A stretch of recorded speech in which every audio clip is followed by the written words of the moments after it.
Hey everyone, welcome back to the realm. We're here back with some weird weekly news. I'm Gina. I'm Rich.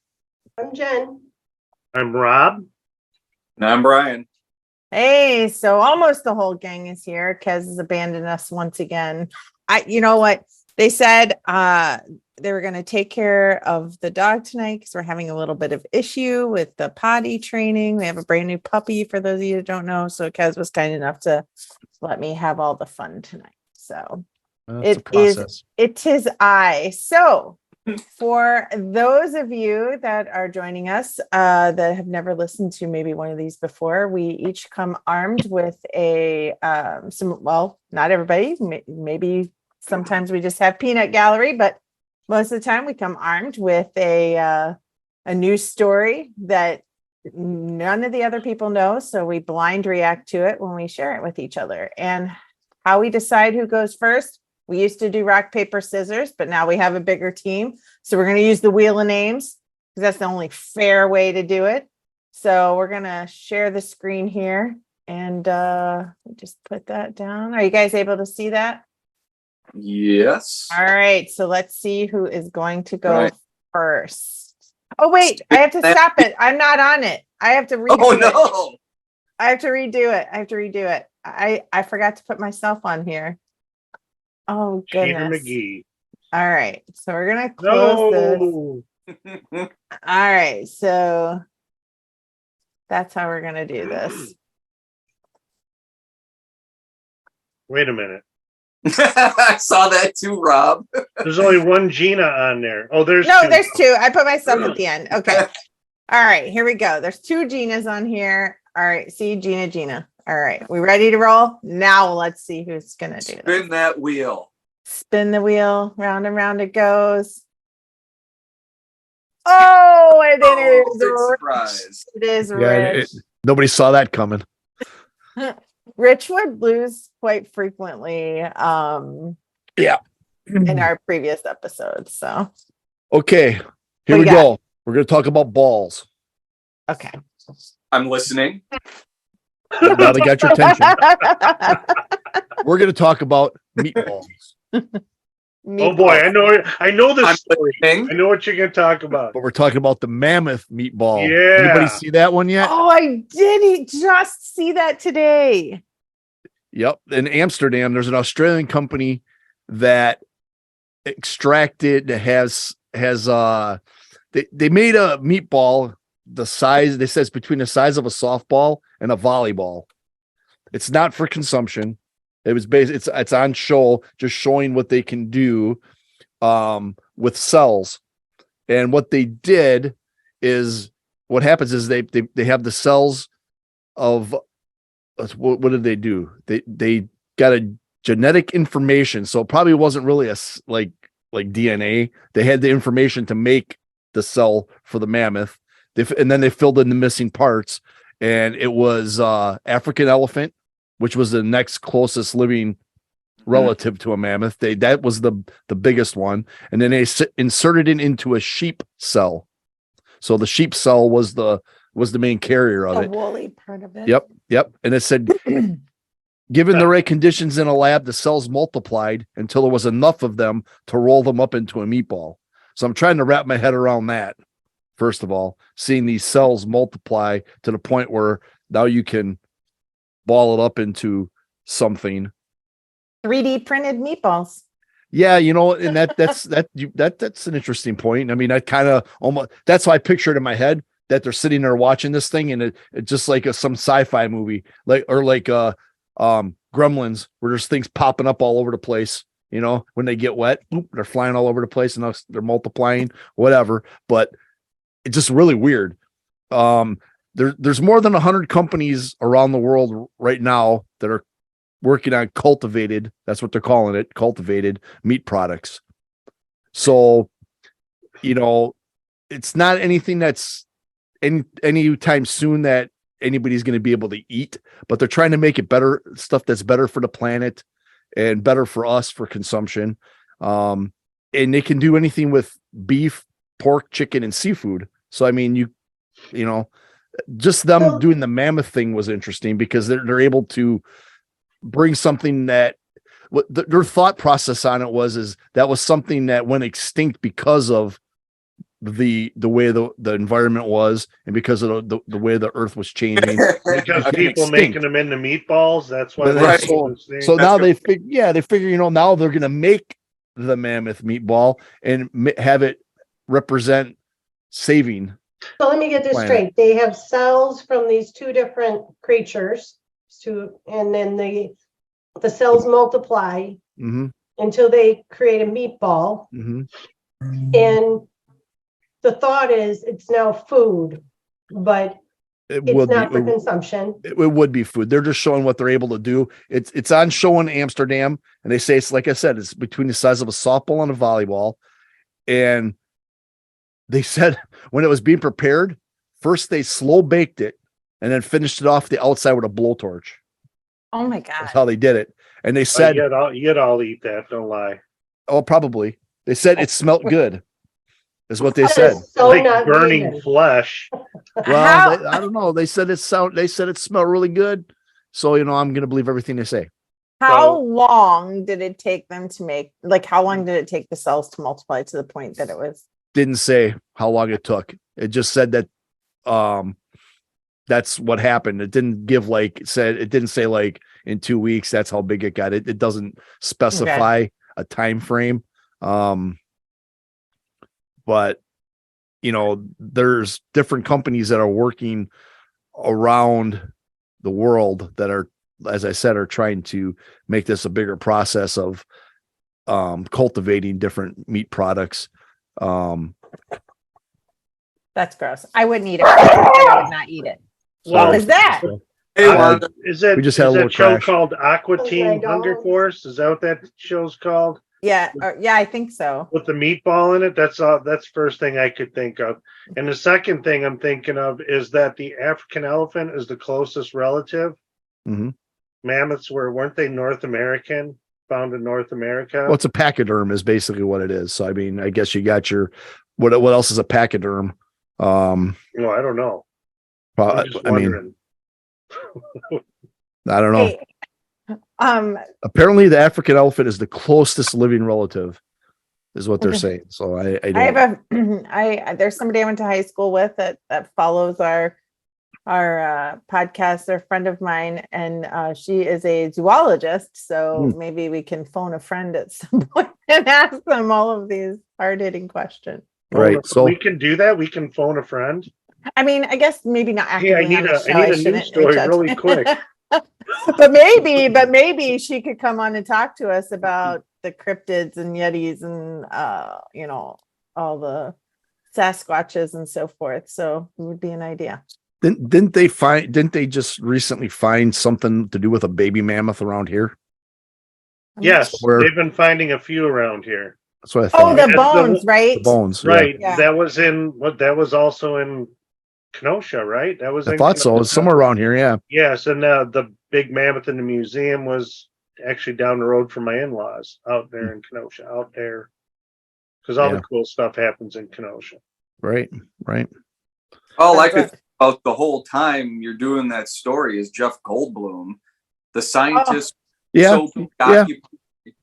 Thinking if they could do it, they never stop to think of if they should. Is this not how the started?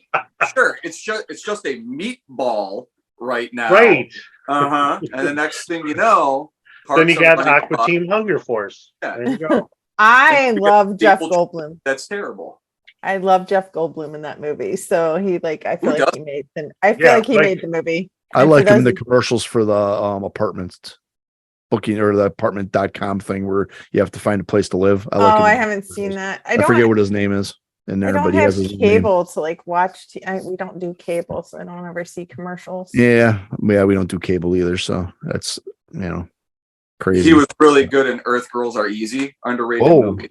Whoa. Oh, I don't think I think I saw that actually. When did that come out? I feel like I was a teenager. 84, yes. 85. I think I saw that when I was a teenager. A young Jim Carrey, Damon Wayans, Gina Davis. If you want to see Southern California in the 80s, watch that movie. All right, that's what we'll have to do. I'm just gonna watch Beverly Hills Cop. Sorry. That's fine. Remember those Charles Bronson movies back in the 70s? Oh, what were they called? Was it a Mel Gibson or not? Mel vigilante? Gibson. Something vigilante, right? He was You're a vigilante. right, because What the heck was it Jeff called? Goldblum is in one of the first ones, and he's in a small scene, but you can look it up on YouTube, and it's weird. It's weird. He plays a really weird character, and he's freaking out, and might be his first role. I have to check that out. Yeah. Does anybody want to offer to go next, or do you want me to have the wheel decide? Spin that wheel. Spin the wheel. Okay. Let me do that. Share the screen. Spin the wheel. Here we go. All right. Let's see. Let me see. I took. You should just leave it on there. See how many times it lands on me. I think I That's got you. funny. True. All right. Here we go. See who goes next. Uh-oh. I got to plug in. Oh, it's Brian. Okay. All right. Give me what? It's Death Wish, by the way, Rob, that I think. Death Wish. Yes, that's it. That's it. All right. So our last weekly weird news, I had a food theme. I'm not letting these other stories go to waste. Right? So I have breakfast and I have potato chips. What do you Potato guys? chips. Potato chips. Florida. No, this one's not. I don't get to guess. Let's Florida go has potato a very- chips. All right, we'll go potato chips. Florida has a very specific set of weird stories. This one wouldn't fall under it. Okay. This one's downright lighthearted. So maybe. We'll see. All right. So potato chips it is. A woman from England has revealed that she mistakenly ate a heart-shaped potato chip that could have awarded her a massive cash prize. I heard about this. Oh, Yes. it was a contest? There was yes.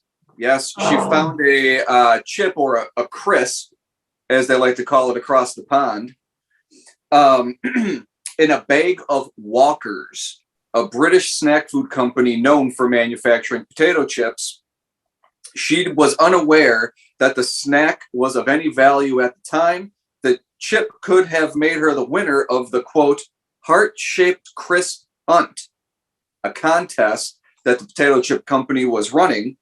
She says, at first I didn't realize the crisp would be worth any money, as I hadn't heard about the competition. But she had no idea.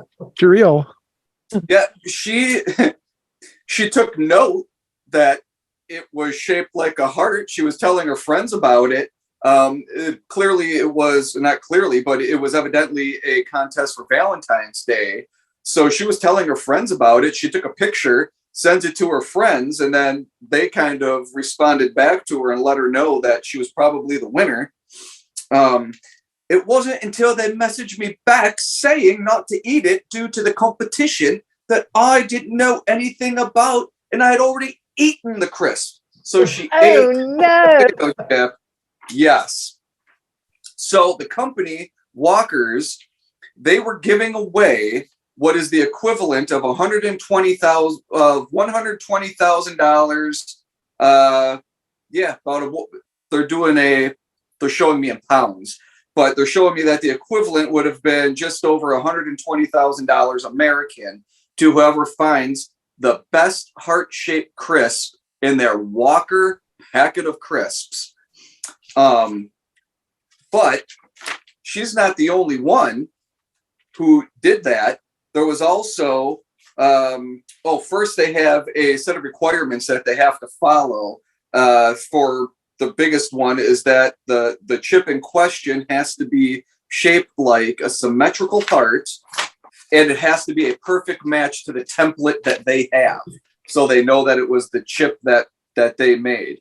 And since she took a picture of hers, but she ate it before she had a chance for them to validate it, she doesn't get any of the money. They're not going to let that slide.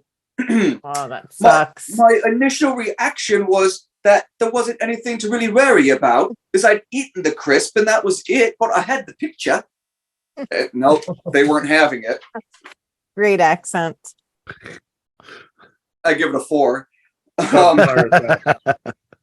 There was also another Englishman who a month earlier on TikTok, he was doing a video called What I Eat in a Day. And while he was enjoying one of the bag of Walker crisps, he can be seen eating one of the heart-shaped chips. Oh my gosh. Now, Yes. would that prove his video evidence though? No, because No, they need had to have the validate tip. it with their thing. Yeah. So he asked some of his users to tag Walker's potato chip company in hopes that maybe they can kind of sort something out. But the company says, nope, they have the rules there for a reason. So no money has been awarded in the Walker's heart-shaped crisp competition. Damn it. Mm. How many hearts did they make? It didn't say how many they actually had out in circulation. They were all eaten. Well, I don't know. Do you ever That's like right. somebody gets a bag of chips and you like just turn around over and smash it? Well, or you get your you could have potato broke chip. a lot of like how many damaged $120,000 there were. Oh yeah. Yeah. I bet there was a lot of broken hearts. Oh. Oh, I'm no better than that. Okay. All right. Well, Rob, you want to fight for it? You want to wheel for it, or do you want to Who's left? Me and Jenny or me and Rich? me and you? Oh, let's throw down. Let's go. Okay, let's do it. Okay, hang on one second. Let me Bring it pull that on. up. It is down to this, folks. It is down to this. See who wins. Oh, Rob, you're next. I want to see the confetti. Where's the confetti? Oh, I do. Oh my. Oh my gosh, I'm so sorry. Oh, It's too late. It's too late. Gosh, I feel terrible. It's spraying the confetti right now, but no, it's No, that's too late. We're past it. So I'm sorry. this is very important, okay? Because this happened apparently today, or they noticed it today, down in Phoenix, Arizona.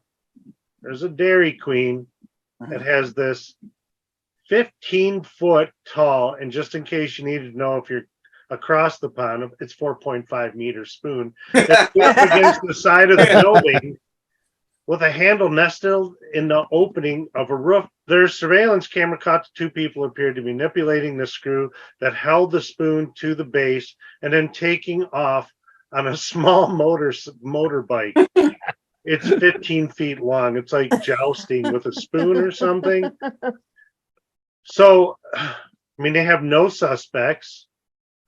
And it's in Phoenix, right? So there's not like a lot of county in Phoenix, and there's got to be cameras everywhere, You would think. right? It's the city. So Yeah. there's not a lot of information, but they are offering a $7,000 reward if you find the spoon or have any know about the whereabouts. And they think there's a possibility it may be a hate crime because the people that own it are from India. And I just wondered if they drove around back and threw it on the roof and everybody's looking all over the place for it. But it's really still there. So it was No. on the side of a restaurant, you said? It was in the front. It was in the Oh, the front of front. the Dairy Queen. You said Dairy Queen, right? Oh, that's right. Yes. Yeah. So it's like the plastic spoon you eat Yeah. the blizzards with. Mhm. And yeah, so they finagled it and they took off. I wonder if it was really plastic because they were able to lift it.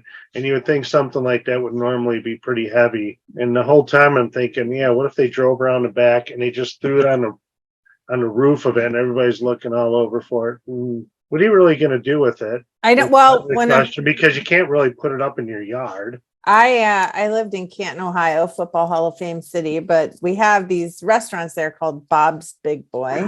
yes. And so I remember when I was younger, somebody stole the Bob's Big Boy, this giant. Oh yeah, we had a Bob's Big Boy out here. That's right. Yeah, so they stole the Bob's Big Boy out of the front of the yard of this restaurant. It was It's like, huge. They're I huge. know, I have no idea how they got away with it.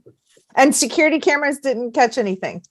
Well, back then, did they really have? No, I'm asking for your story. Did anybody? No, they seen him get on a bike, Okay. but that's it. But that's what my question is that it's Phoenix, so there's got to be a lot of street cams, and other cameras all over the place, security, and they didn't pick up anything of these guys, trying to lance people. And down the nobody street with a saw giant- nobody saw somebody riding a bike with a 15-foot spoon. Right. Like, Right. It's Phoenix. It's not like a dead town either, right? I mean, I guess it did happen on a Wednesday night, so maybe it's really dead out there. I don't know. I'll contact my relatives out there. yeah, I can fine. see if Oh we See yeah, if Taco any of them have Tuesday. it, because those people are crazy. Their brains baked in the sun, and meth's big out there, so who knows? Your cousin It's a will say, drug hey, spoon. don't tell anybody. That's what they got it It's in my for. basement. Maybe it was a publicity stunt. They That's stole it right. themselves. That's what the secret room is in your basement. All we got to do is find that giant jar of peanut butter. We'll find- Ooh. And a heart-shaped chip. yeah, Crisp. crisp. Sorry. Crisp. It's a crisp. Idiot. Chris. I Chips like- are I like chips that. That was across different. the ocean. Chips are French fries. Yeah, I wouldn't do good over there. I'd ask for a meatball or something, and I don't know what I'd get. It You might get a still mammoth. a mammoth. That's what you would Mammoth get. meatball. It's a Yeah. mammoth. You'd get a petri dish meatball. That's what you would get. Ugh. I'm getting hungry after this episode. I'm really kind A of lot of food repulsed. involved here. Well, Yeah. this next story I have will do in any appetite, because when I saw some of the pictures on this, I just was I can't. Okay. I'm up for the challenge. Okay, so the headline reads this, and you can guess which state that this is from after I even give you the headline. Florida. Masters of worm grunting vibrate like moles to harvest bait. It Say is that. What? masters of worm grunting vibrate like moles to harvest bait. They are worm charmers. Mm. Anybody want to guess where they're from? They are from New Orleans, Louisiana. I said Kentucky. Romania. No. You were right with Florida the first time. Oh, It's a Oh. Florida story. see, I thought you were trying to fool me. See, No, Want to guess my gut instinct? It's always Florida. it's always Florida. you should have Always went with go your gut. Florida first. So the power of worm charming remained a mystery until a biologist took a page out of Darwin's book. So essentially, so I'll just read. They set this up really nicely. This is from Popular Science article. It says, hours before the sun rises, the ground in choppy Florida begins to shake. It isn't an earthquake. It isn't construction. It's Gary Revel mimicking the movement of moles. He says, when people see what I do for the first time, they say it must be magic, Revel says, or Revel. Magic doesn't seem like a stretch when hundreds of earthworms are suddenly charmed out of the soft North Floridian dirt. Gary and his wife Audrey are Wakulla County's most famous and now only professional worm grunters. At 5 a.m, the Revels trekked to Apalachicola. I'm so sorry that I'm mispronouncing that. National Forest every day, ready to catch buckets of bait. He said, there's nothing like it. When you see the daylight start cracking through the gray, the whole world starts to wake up, Gary says. So it's in the Florida Panhandle. It's one of the most biodiverse places in the entire U.S. and also makes up one of the most at risk for biodiversity loss if the area is not kept well and protected. So between the longleaf pines and limestone, lime clay in the soils, animals are wriggling around and the native earthworm comes out. So essentially, he takes a wooden stab and rooping iron in a tow, and he goes into the woods to do this worm grunting. So these two tools, the stab and iron, are the keys to their craft. The stab, which is a short wooden stake, is driven into the ground. Then the rooping iron, which is a heavy piece of metal that the grunter throws their weight into, is rhythmically rubbed over the stab. I'm sorry, I couldn't get through that. I love that you started laughing. Oh God. I did read this before right now, right? Well, when you read the headline, I didn't think worm charming. This was the direction it was going in. Sorry. Causes the moist forest soil. You have to proofread the rest of this article before you keep going, because it may be a setup. Hydrate and perturb the worms. So whether the name of worm grunting, charming, or rooping, the idea is essentially the same. You make the ground shake and you wait for the worms to inch their way out. So they said the origin of the practice isn't clear, but Vanderbilt University biology professor Ken Catania thinks it could have been an accident that it was discovered. Like, Oh God. someone probably created vibrations while cutting down a tree, realized the worms responded. So worm grunting has been practiced around the world for many decades and reached a peak in choppy in the 60s. So I just, the My eyes are article watering goes, a little bit. It's possible Bella's back. Worm charming, moist, vibrating. I don't know where the Grunting. so, grunting. I mean, Lordy. this, I didn't think it was this kind of show. this guy seems pretty we are talented. diverse. I'm going to share my screen with you so you can, see. Careful. Okay. Oh, yuck. So this is Gary, Don't and this piss off is old people. his bounty there. So basically humans can't feel the vibrations, but the worms can. And so they come up out of the ground. So what I really wanted to achieve with this article was I wanted to know, I was hoping that there would be some kind of video of him doing it or something, anything. But but there's not. And there you have it. Not for children. That's why they didn't show any pictures. There you go.